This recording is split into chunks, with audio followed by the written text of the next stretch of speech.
আসসালামু আলাইকুম। তোমরা কি কখনো এমন কোনো বাড়ি দেখেছ যেখানে একটি নির্দিষ্ট সিঁড়ি দিয়ে কেউ নিচে নামতে চায় না?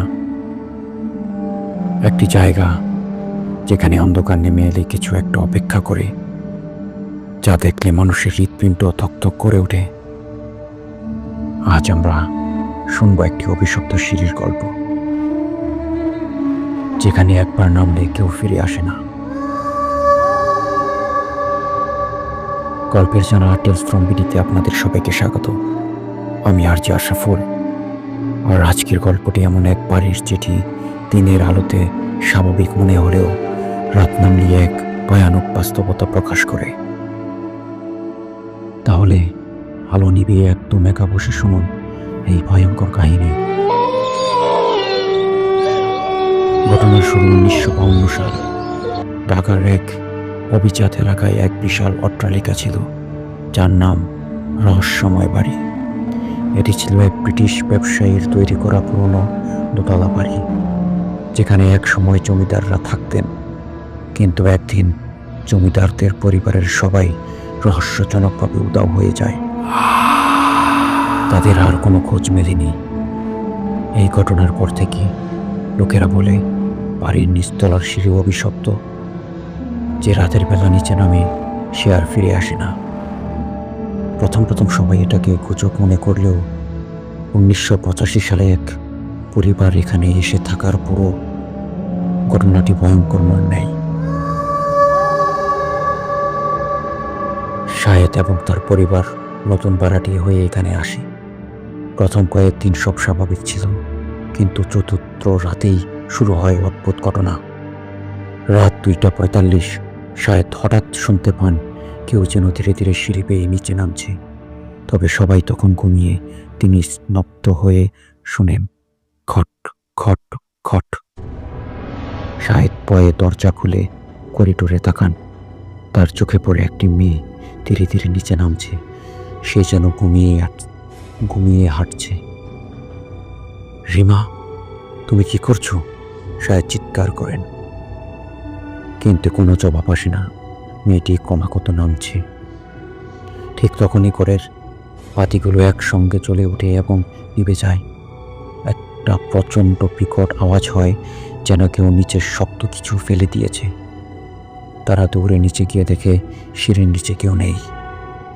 কিন্তু রিমা তখন নিজের ঘরেই গভীর ঘুমে আচ্ছন্ন ছিল। তাহলে শাহেদ জাগে দেখেছিল সে কে ছিল। দ্বিতীয় রাত। পরদিন রাতে শাহেদের স্ত্রী নুসরাত হঠাৎই শুনেন তার ছোট ছেলে রাতের বেলা কথা বলছে। তিনি উঠে দেখলেন ছেলে খাটের এক কোণে বসে কারোর সঙ্গে ফিসফিস করে কথা বলছে। তোমার নাম কি? ছেলেটি প্রশ্ন করেছে, কিন্তু কারো উত্তর শোনা যায় না। নুসরাত তখন ধীরে ধীরে ছেলের কাছে গিয়ে জিজ্ঞেস করেন, তুমি কার সাথে কথা বলছো? ছেলেটি বলে, ওই যে ভাইয়া। সে বলল, আমি যেন ওর সাথে নিচে যাই। নুসরাতের পুরো শরীর কেঁপে উঠে। তিনি চারদিকে তাকিয়ে দেখেন কোথাও কেউ নেই। ঠিক তখনই দরজার পাশে একটা কুয়াশাচ্ছন্ন অবয়ব দেখতে পান। নিচে আসো, একটা কণ্ঠ ফিসফিস করে বলে ওঠে। তিনি তৎক্ষণাৎ ছেলেকে কোলে নিয়ে দরজা বন্ধ করে দেন। রাতের অন্ধকারে আবারও সেই সিঁড়ি থেকে খটখট আওয়াজ আসতে থাকে।